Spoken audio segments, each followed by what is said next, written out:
요한복음 16장 23절, 24절 우리 같이 한번 읽도록 하겠습니다. 요한복음 16장 23, 24절 두 절입니다.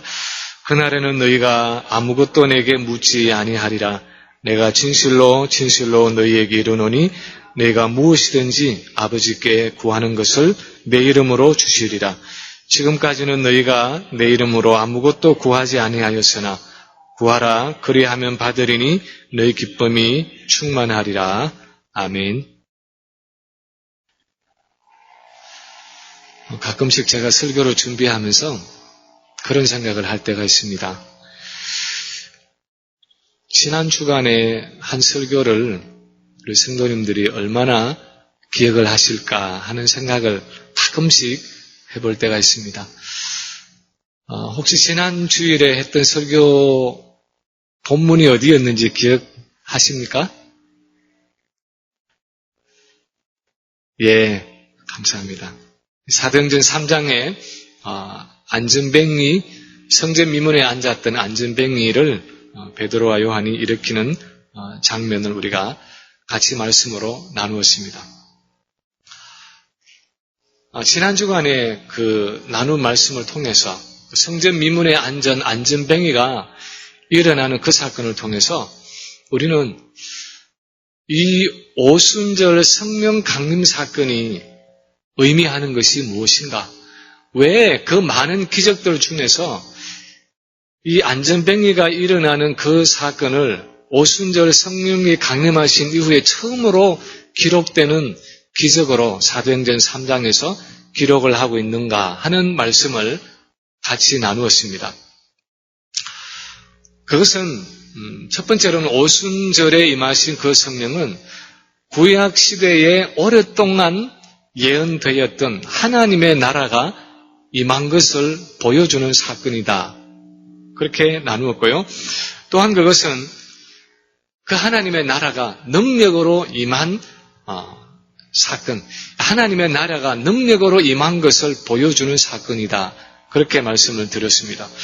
하나님의 주권과 통치가 이루어지는 그곳에 하나님의 권세와 능력이 나타나고 사단의 권세가 무너지는, 사단이 쫓겨가는 그 역사가 일어나는 것이 바로 그 안전뱅이가 40년 동안이나 안전뱅이로 있던 그 안전뱅이가 일어나는 사건이다 하는 것을 같이 나누었습니다.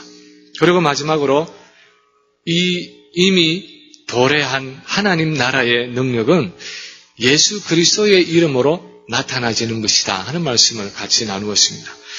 은과 금은 내게 없지만 내게 있는 것, 다시 말하면 예수 그리스도의 이름으로 명하노니 일어나 걸으라 그렇게 명할 때 하나님의 나라의 그 능력이 나타나서 안전뱅이가 일어나서 걷기도 하고 뛰기도 하고 하나님을 찬양한, 그것은 예수 그리스도의 능력으로 이제 임한 그 하나님의 능력이, 하나님 나라의 능력이 나타났다는 것입니다.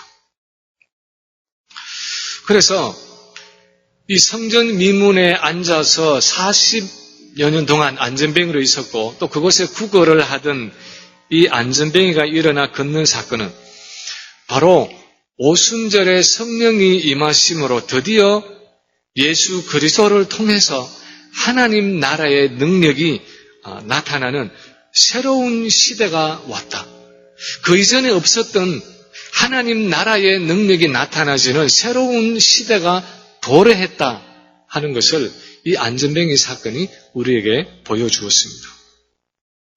다시 말해서 오순절에 성령이 강림하신 이 시대를 살아가고 있는 우리는 그 이전 시대의 성도들이 가지지 못했던 새로운 영적인 특권을 가지고 살아가는 사람이라는 것입니다.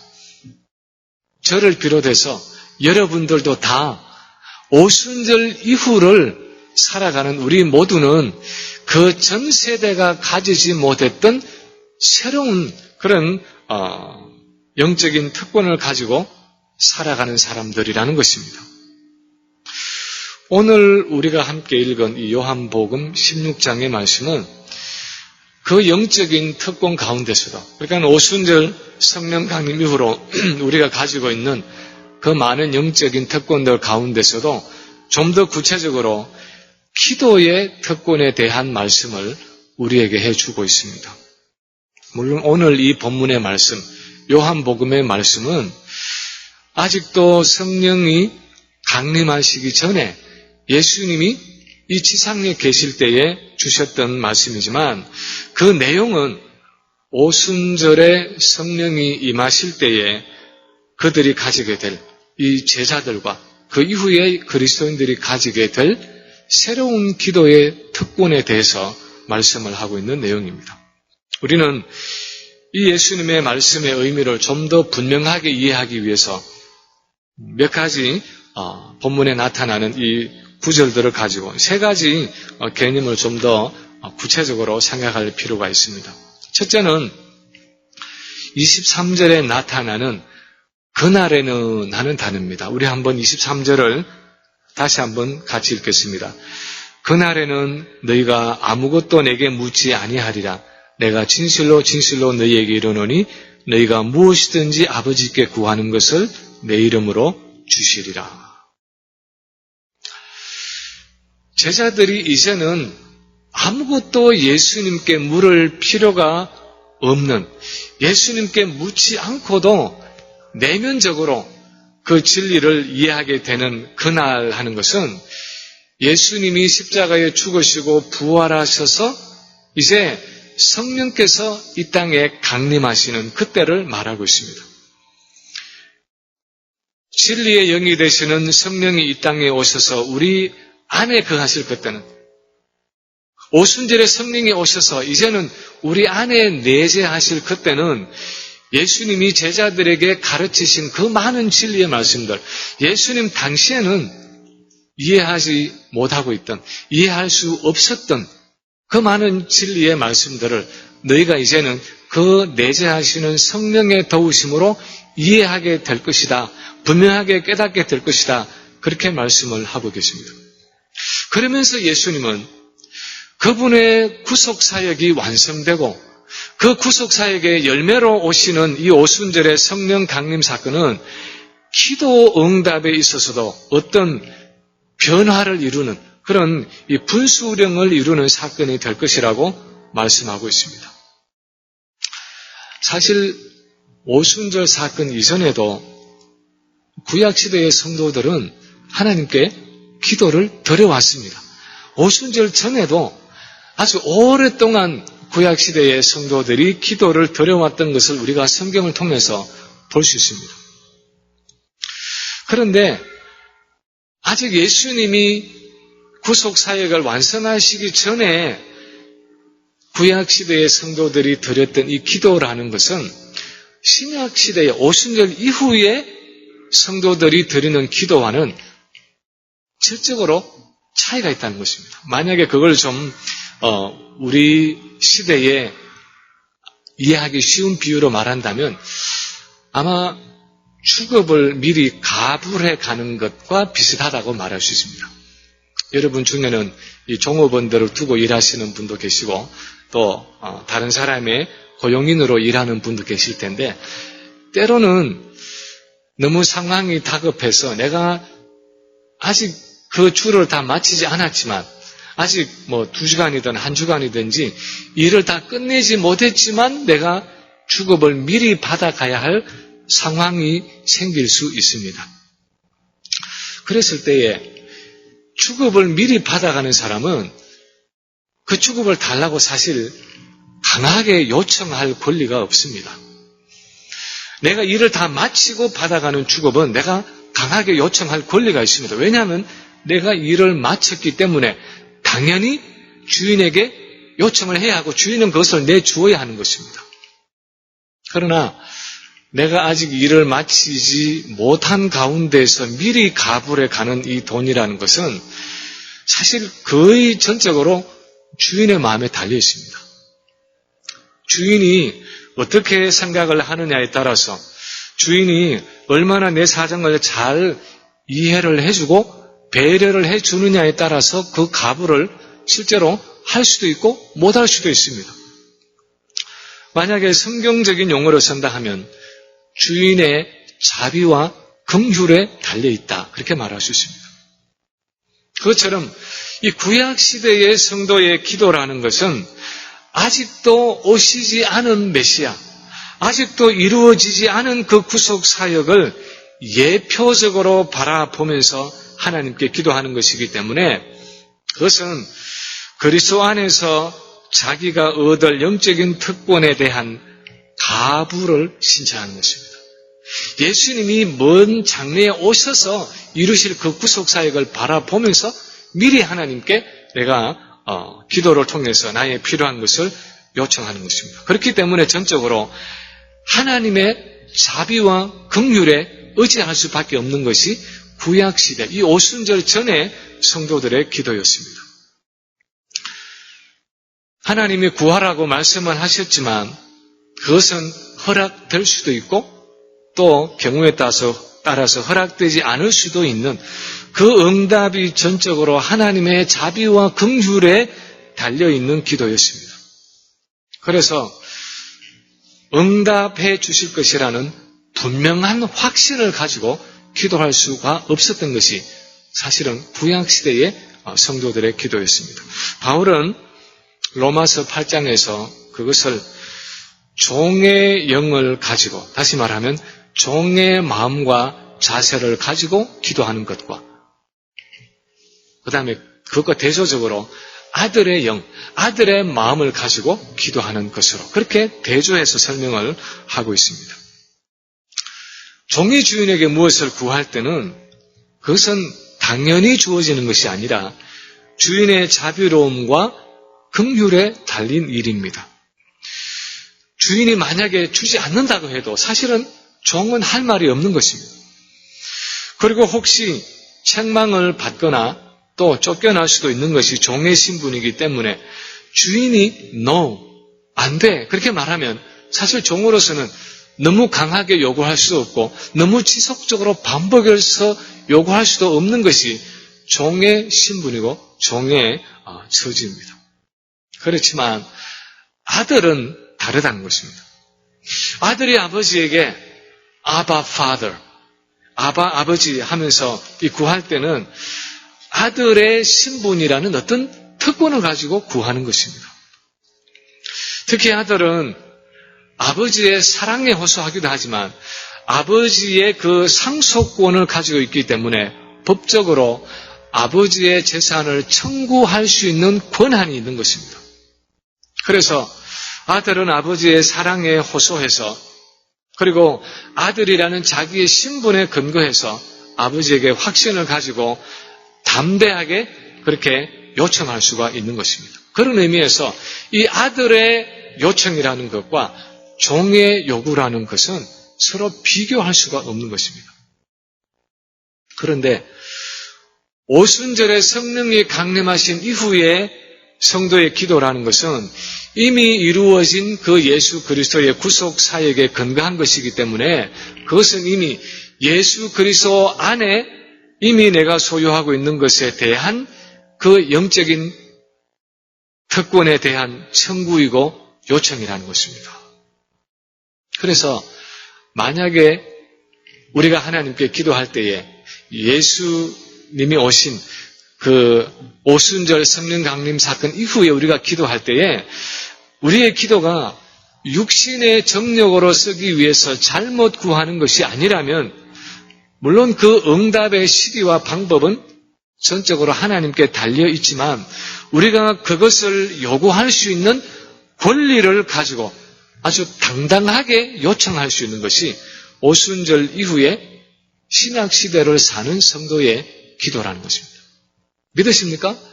오순절 이후에 우리의 기도라는 것은 구약시대의 성도들의 기도와는 달리 이제는 내가 이미 우리의 구속사역을 이루신 그리스도 안에서 구할 권리가 있는 것을 당당하게 그렇게 청구할 수 있는 그런 기도를 하나님께 드리고 있다는 것입니다.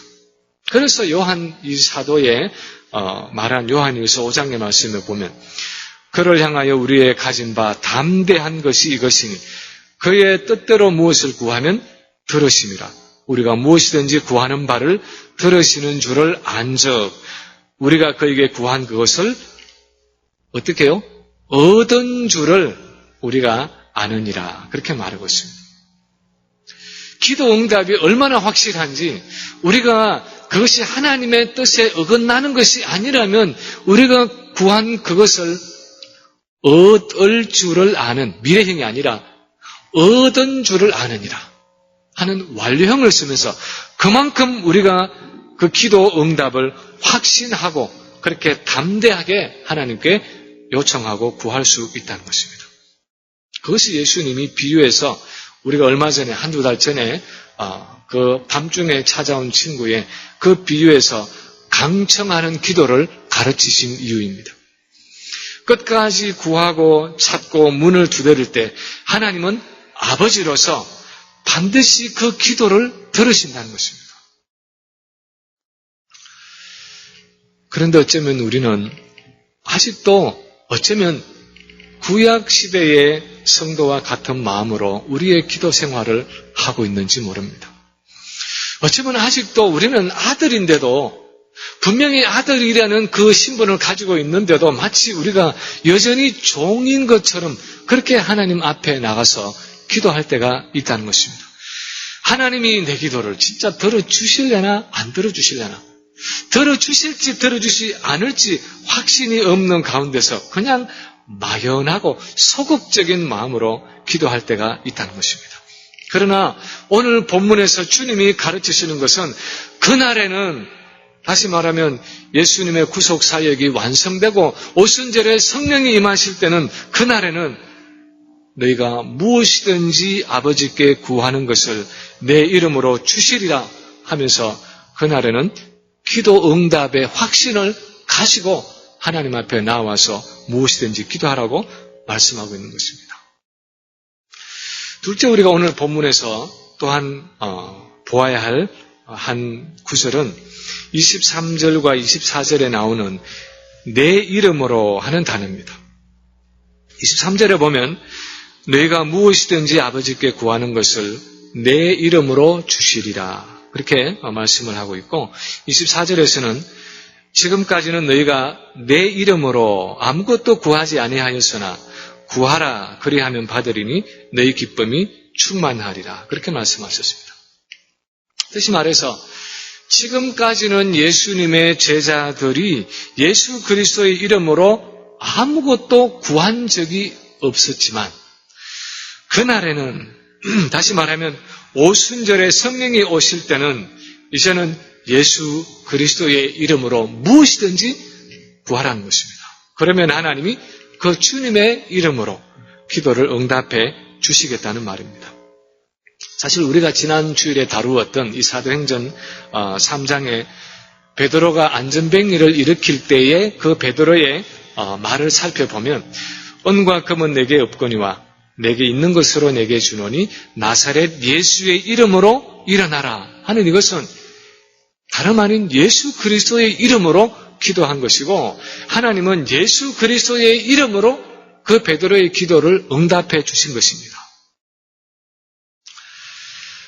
우리는 기도라고 하면 기도한다라고 하면 당연히 예수 그리스도의 이름으로 예수님의 이름으로 기도하는 것이라 그렇게 생각을 해오고 있습니다. 왜냐하면 우리는 항상 기도할 때마다 끝에 예수님의 이름으로 기도하옵나이다 하는 그것을 마치 기도를 매듭 짓는 어떤 공식처럼 늘 그것을 기도 끝에 넣어서 매듭을 짓기 때문입니다. 그래서 사실 때로는 우리는 예수님의 이름으로 기도한다는 것을 너무 당연하게 생각하고 어쩌면 그 의미도 생각해 보지 않고 그냥 습관적으로 그것을 내 기도 끝에 넣어서 기도를 마무리 지을 때가 있습니다. 그런데 사실 구약의 성도들이나 오순절 성령 강림 이전의 제자들은 사실은 예수님의 이름으로 기도하지 않았습니다. 그전에는 예수님의 이름으로 기도한 것이 아니라 그냥 하나님께 간절히 정성을 다해서 기도했습니다. 마치 요즘 이 법정에 갈 때 변호사 없이 나 혼자 필요한 서류를 다 작성을 해가지고 꾸며서 나 혼자 변호사 없이 재판정에 나가서 재판장 앞에서 호소하는 사람처럼 예수님의 십자가 공로나 이름 없이 나 혼자 하나님의 자비와 긍휼을 의지하면서 하나님 앞에 나가 기도한 것이 어쩌면 이 구약 시대의 성도들의 기도였다고 말할 수 있습니다. 아마 우리 한국 속담에 지성이면 감천이다. 그러니까 정성이 지극하면 하나님이 감동을 받아서 우리의 구하는 것을 들어준다. 지성이면 감천이다 하는 그런 말처럼 그냥 내가 하나님 앞에 지극한 정성으로 그렇게 겸손하게 회개하면서 그렇게 내 정성을 올려서 기도하면 하나님이 들으신다는 그런 마음으로 기도할 뿐이었습니다. 그런데 오늘 말씀에 보면 지금까지는 너희가 그렇게 내 이름으로 아무것도 구하지 않았지만 그날에는 다시 말하면 오순절 성령이 오신 후에는 이제 내 이름으로 예수 그리스도의 이름으로 구하라는 것입니다. 오순절 성령이 오시면 그때에는 이제는 예수 그리스도의 이름으로 구할 수 있는, 기도할 수 있는 그 특권이 실제로 주어진다는 것입니다. 왜냐하면 이제는 예수 그리스도의 그 십자가 사역이 완성되고 그 구속 사역의 열매를 가지고 예수님 우리에게 주시기 위해서 그렇게 성령을 보내셔서 성령이 그 예수님이 이루신 구속 사역의 열매를 가지고 우리에게 오셨기 때문에 그 성령님이 예수님의 이름으로 하는 그 모든 기도를 이제 유효하게 한다는 것입니다. 그것이 하나님의 뜻에 합당하기만 하면 그것이 육신의 정욕으로 쓰려고 잘못된 그런 동기로 구하는 것이 아니라면 그것이 하나님의 나라와 하나님의 의를 위해서 구하는 기도라면 성령께서 반드시 우리가 예수 그리스도의 이름으로 구하는 그것을 공급하시고 채워주시고 그것을 우리에게 응답해 주신다는 것입니다. 오순절 성령 강림 사건 이후의 기도는 철저하게 예수 그리스도의 이름으로 구하는 기도입니다. 우리는 우리 기도의 마지막에 마치 예수님의 그 결제 도장을 찍듯이 아니면 마치 체크에 예수님의 사인을 하듯이 예수님의 이름으로 기도합니다 하는 그 마지막 예수님의 이름으로 우리의 기도를 매듭짓습니다. 그것은 기도를 통해서 우리가 이것을 청구하는 것은 전적으로 예수 그리스도의 그 공로와 이름 때문이라는 것입니다. 그것은 예수 그리스도의 공로를 의지하고 하나님 앞으로 나갈 수 있다는 의미뿐 아니라 실제로 그 기도의 내용을 응답받는 것이 예수 그리스도가 우리를 위해서 이루신 그 구속 사역의 열매이고 결과라는 것입니다. 로마서 8장 17절 이하의 그 말씀에 보면 바울이 자녀이면 또한 상속자요 상속자 곧 하나님의 상속자요 그리스도와 함께한 상속자니라 그렇게 말하고 있습니다. 여기서 그리스도와 함께한 상속자라는 의미가 무엇입니까?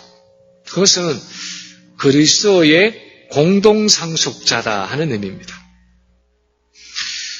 기도 응답을 포함해서 무엇이든지 우리가 하나님이 주시는 그 영적인 기업을 얻게 되는 것은 그리스도가 우리의 co-heir, 영어로 보면 co-heir 그렇습니다.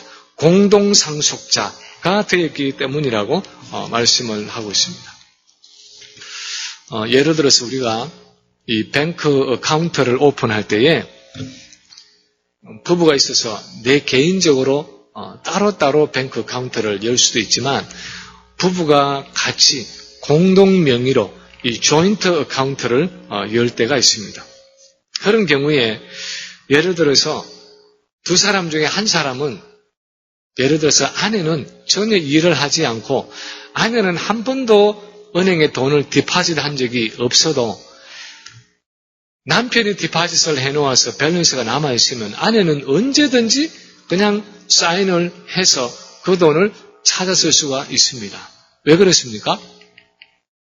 한 번도 돈을 디파짓 한 적이 없는 아내도 얼마든지 사인을 해서 돈을 찾아 쓸 수 있는 이유가 무엇입니까? 남편과 그 어카운트가 이 조인트 어카운트, 공동 부자로 되어 있기 때문입니다.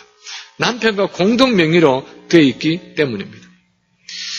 그것과 흡사하게 예수님이 우리의 공동 상속자가 되신다는 것은 그분이 이 땅에서 33년을 살아가면서 온전한 순종의 삶을 사시고 마침내 마지막 순종인 그의 십자가의 죽음을 통해서 하나님의 공의를 만족시키셨기 때문에 그의 순종의 삶과 죽음을 통해서 예수님이 먼저 하나님이 약속하신 그 모든 기업을 얻으셨고 우리는 그 예수님의 공동 상속자가 되어서 예수님의 이름으로 주님이 소유하신 그 모든 것을 내 것으로 청구할 수 있는 권한을 가지게 되었다는 것입니다.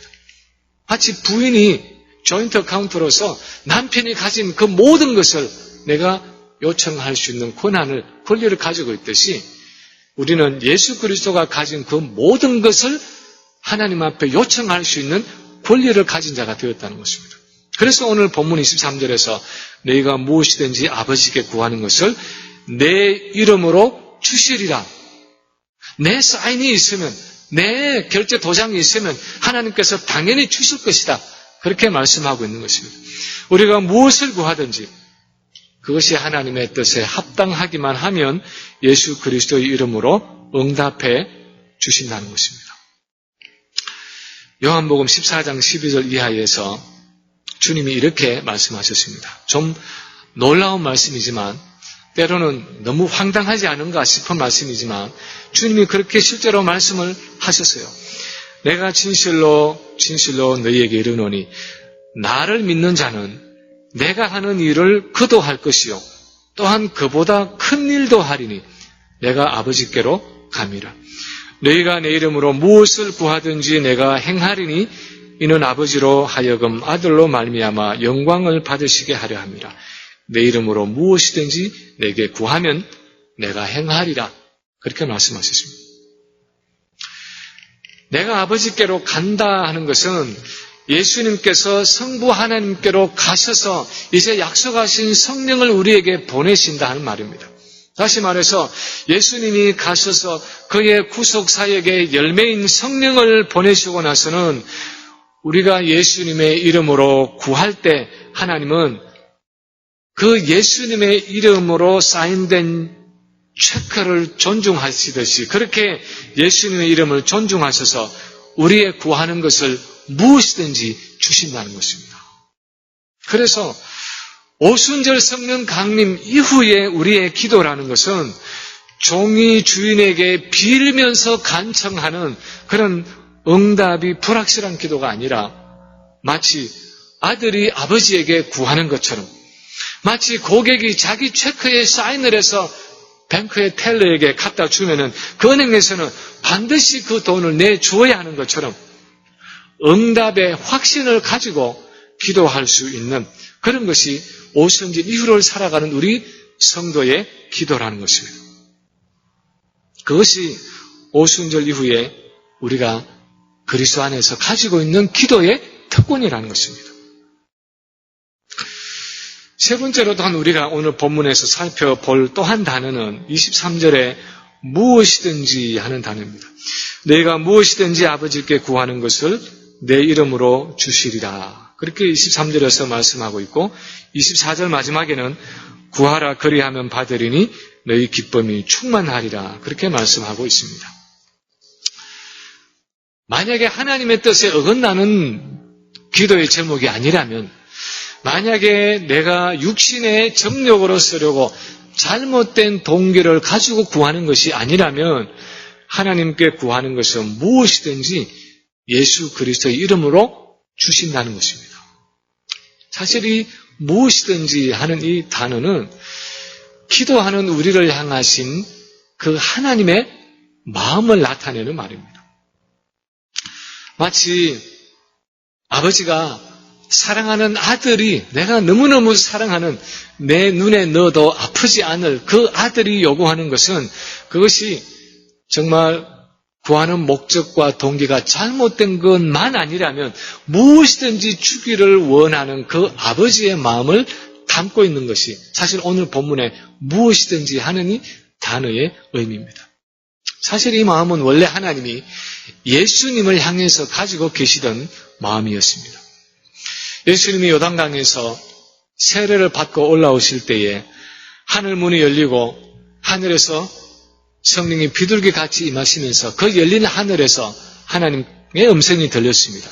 이는 내 사랑하는 아들이요 내 기뻐하는 자라. 그 위에서 들린 이는 내 사랑하는 아들이요 내 기뻐하는 자라 하는 그 예수님의 하나님의 음성은 바로 예수님의 삶 전체를 통해서 하나님이 자기 아들 예수 그리스도를 향해서 가지고 계시던 그 마음이었습니다. 왜 하나님이 그렇게 예수님을 사랑하시고 기뻐하셨습니까? 그것은 하나님 아버지를 향한 예수님 자신의 온전하고 전폭적인 순종의 삶 때문이었습니다. 히브리서 10장에 보면 예수님이 이 땅에 몸을 입고 오실 때, 성육신 하실 때 시편을 인용하면서 말씀하시기를 보시옵소서 내가 하나님의 뜻을 행하러 왔나이다. 그렇게 하면서 예수님이 몸을 입고 이 땅에 오신 그 목적 전체가 그 목적이 하나님의 뜻을 행하러 온 것이다. 그렇게 말씀을 하셨습니다.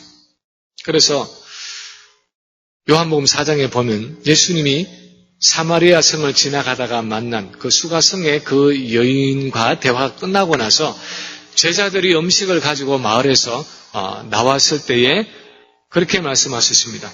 나의 양식은 나를 보내신 이의 뜻을 행하며 그의 일을 온전히 이루는 이것이니라. 나의 양식은 나를 보내신 그 아버지의 뜻을 행하며 그의 일을 온전히 이루는 이것이다. 그렇게 말씀하셨습니다. 다시 말해서 예수님의 그 삶의 보람과 만족은 그 어떤 배부른 음식이나 세상의 명예나 권세나 행복이나 부귀나 영화가 아니라 바로 나를 보내신 그 하나님의 뜻을 행하는 그것이 내 인생의 보람이고 내 삶의 만족이다. 그렇게 말씀하고 계신 것입니다. 우리 사람들은 나의 꿈과 나의 계획과 나의 야망을 이루는 그것이 내 삶의 궁극적인 목적이고 또 나의 보람이라고 말합니다. 그러나 예수님은 내 꿈과 내 야망과 내 소원이 아니라 하나님의 꿈과 하나님의 계획과 하나님의 뜻을 이루는 그것이 그분의 삶의 목적이었고 하나님의 뜻을 온전히 이루는 그것이 그의 인생의 보람이라고 그렇게 말씀하셨습니다. 예수님의 그런 순종의 삶과 죽음 때문에 하나님은 그를 십자가의 죽음에서 다시 살리시고 시편 2편에서 다윗의 입을 통해서 너는 내 아들이라 오늘날 내가 너를 낳았도다. 내게 구하라 내가 열방을 주업으로 주리니 내 소유가 땅끝까지 이르리로다. 그렇게 말씀하시고 실제로 부활하신 예수님께 하나님은 온 열방을 유업으로 주셨습니다. 그래서 예수님이 마지막 승천하시기 전에 제자들 앞에서 말씀하실 때 지상 명령을 주시면서 하늘과 땅의 모든 권세를 내게 주셨으니 너희는 가서 모든 족속으로 제자를 삼아 하면서 하늘과 땅의 모든 권세를 열방을 하나님께서 예수님에게 기업으로 주셨다고 말씀하고 있습니다. 이 모든 것을 통해서 알 수 있는 예수님을 향한 하나님의 마음이 어떤 것입니까? 내게 구하라 내가 열방을 유업으로 주리니 내 소유가 땅끝까지 이르리라.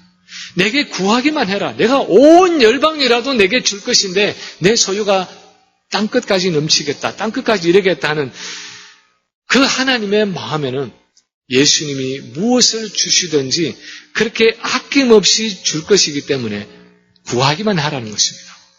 그만큼 하나님은 예수 그리스도를 향해서 형용할 수 없는 기쁨과 즐거움이 있다는 것입니다.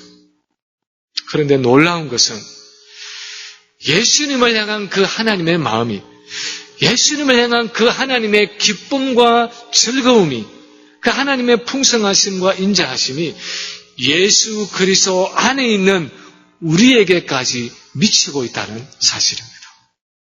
사실 우리 자신은, 저와 여러분 우리 자신은 그런 자격이 없지만 우리의 중보자가 되시고 우리의 공동 상속자가 되시는 그 예수 그리스도 때문에, 우리가 예수님 안에 있다는 사실 때문에 예수 그리스도를 향하신 그 하나님의 마음이 지금 우리를 향하신 그 하나님의 마음이라는 것입니다.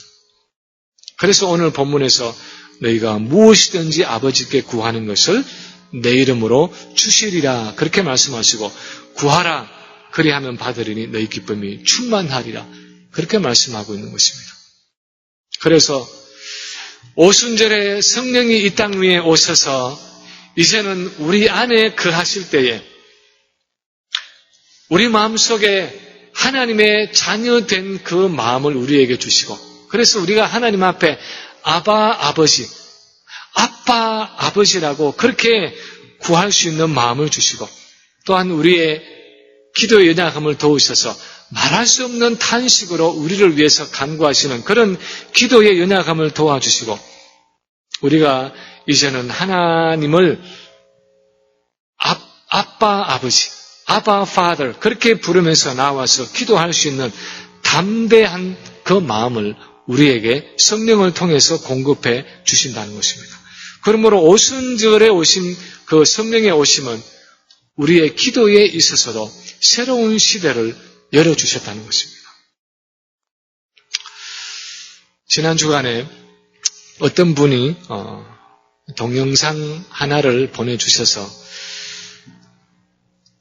기도 응답에 대한 동영상을 새벽 기도를 오가면서 그렇게 들었습니다. 그것은 청송감호소에 아마 교도감인가 그렇게 일을 하시던 박효진 장로님의 기도 응답에 대한 내용입니다. 여러분 중에 어떤 분들은 아마 그 동영상을 보셨겠지만 내용인즉슨 청송감호소, 그 감옥 중에서 아마 가장 철통 같은 그런 이 경계를 하고 있는 청송감호소에서 전무후무하게 어떤 흉악범이 감옥을 탈출하게 된 것입니다. 그래서 그 탈주범이 부산으로 이제 내려가 있다는 제보가 있는데, 이 박효진 장로님이 부산에 있는 감옥소에서 일한 적이 있다는 사실 때문에 그 탈주범을 체포하는 그 작전을 위해서 이제 그 팀장으로 부산에 파견이 되었습니다. 근데 이미 뭐 한 달 정도를 그렇게 그 범인을 잡기 위해서 퍼져서 그 한 3, 40명 되는 그 인원들이 가서 탈주범을 잡으려고 그렇게 애를 쓰고 있는데, 한 달이 지나도 잡지를 못하고 가보니까 거의 뭐 기진맥진해서 그 사람들을 데리고는 도망간 탈주범을 잡는다는 것이 거의 불가능했습니다. 그래서 이 장로님이 3일간 돌아보고 나서는 그 사람들을 다 모아놓고 그렇게 말을 했습니다. 지금까지는 여러분이 그 탈주범을 잡기 위해서 불철주야 밤에 잠도 못 자고 그렇게 야간 이 잠복 근무를 하면서 한 달을 지내왔지만, 오늘부터는 우리가 하나님께 기도함으로 그 탈주범을 잡을 것입니다.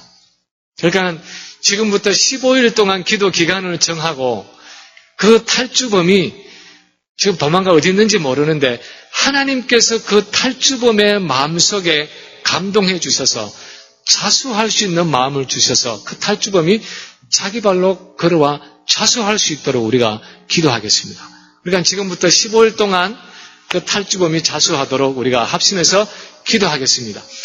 그리고는 15일 동안 그동안 하던 수색 작업, 잠복 근무 아무것도 안 하고 그냥 기도만 하는 것입니다. 그래서 그 중에 예수 믿는 사람 5명을 이제 찾아내어서 장로님까지 6사람이 그 근처에 있는 예배당에 15일 동안 그냥 아침 먹고 가서 기도하고, 또 점심때 되면 와서 또 밥 먹고 가서 또 기도하고, 저녁 때 되면 와서 저녁 먹고 또 가서 기도하고, 그리고 15일 동안을 기도하는 것입니다. 제가 얘기를 이렇게 해서 그렇죠.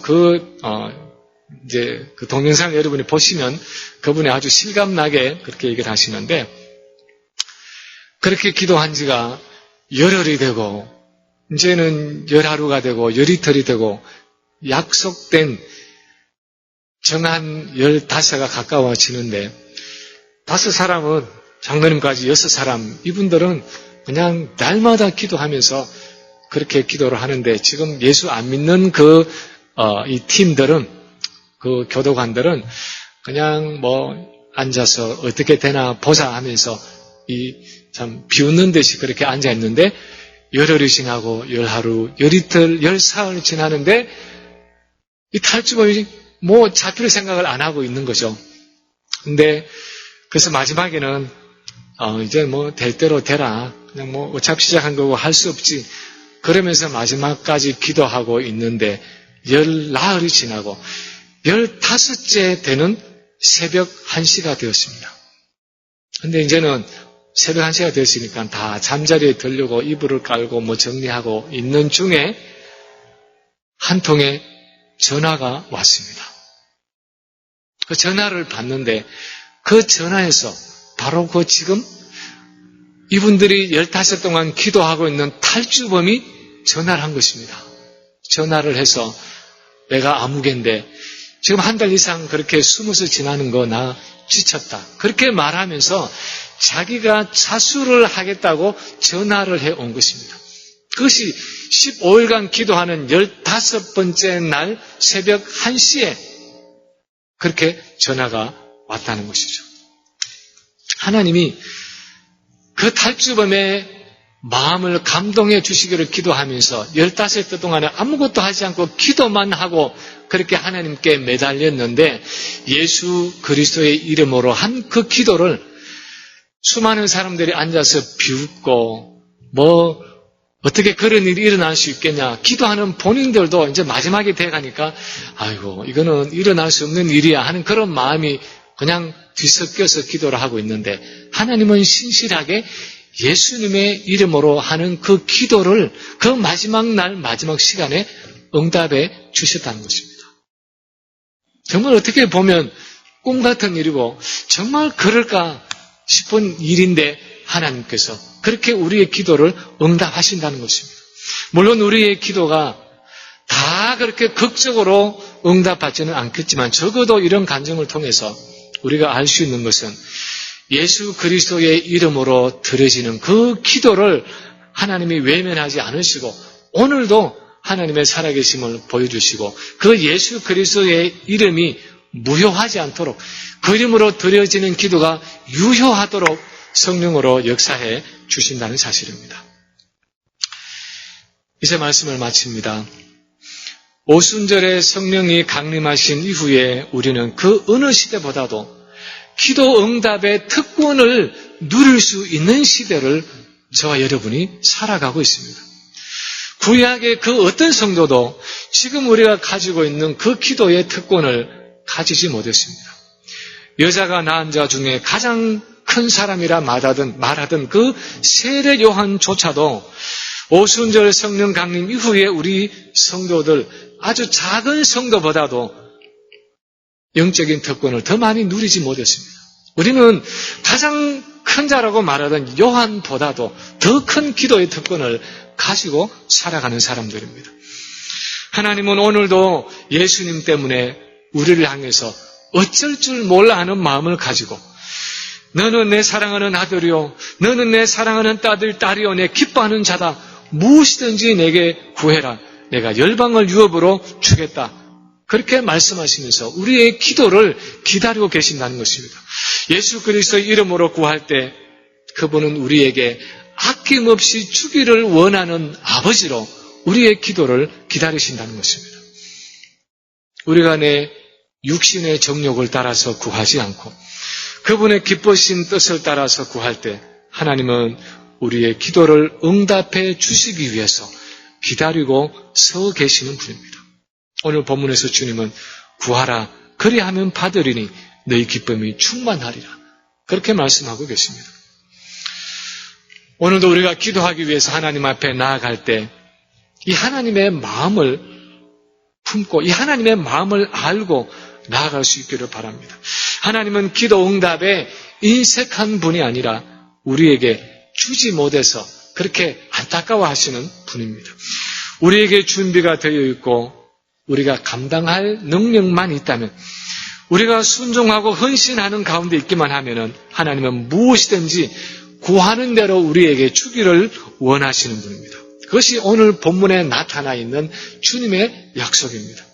이 약속의 말씀을 붙들고 담대하게 하나님 앞에 나아감으로 그리스도 안에 있는 풍성한 그 기도의 특권을 누리는 우리 모든 성도들 되시기를 주님의 이름으로 간절히 축원합니다.